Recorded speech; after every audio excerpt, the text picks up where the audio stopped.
Hello, this is Dr. Quarter Fix. Today I'm going to be showing you how to replace the suspension of BMW X6 2008 model.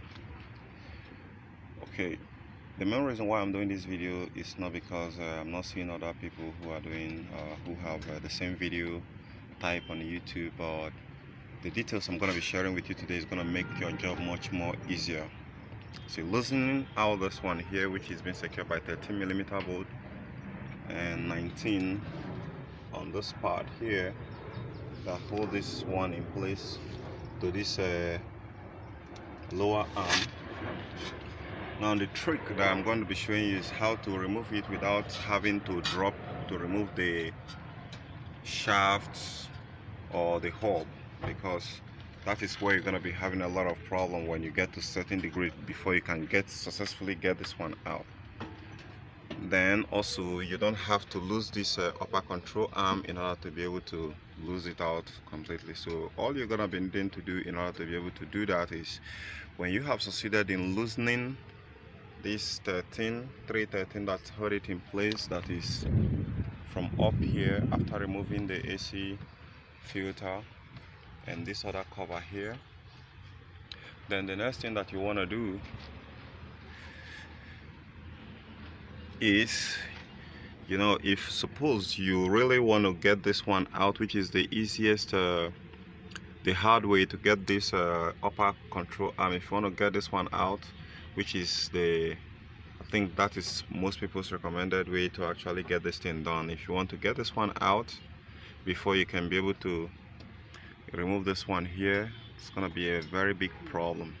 So the only thing that you're gonna be needing to do in order to be able to remove the shock without altering every other thing here is, you have to slack this one here. Here is being secured by 14mm 60mm bolt. So that 60mm bolt, they have another one inside there.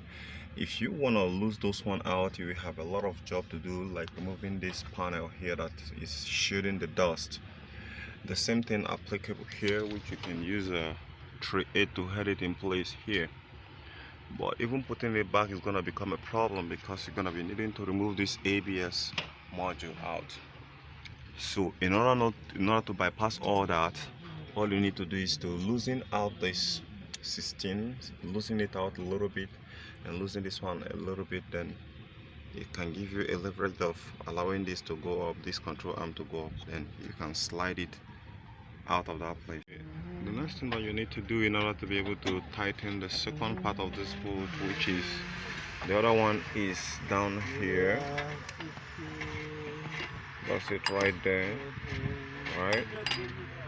The other side is here, so you need to pass this 3/8 to pass this one across like this to meet it somewhere in between this panel, or lose this circuit board completely, so you can be able to access it to head it in place before you can use a 16mm to tighten it from underneath where the shock absorber is. But without you tightening it back there, it's not going to be functioning as it should. I mean, the way it's supposed to is the bushing is supposed to be held in place by the body, by the chassis of the car, while it swings up and down and to behave like a spring.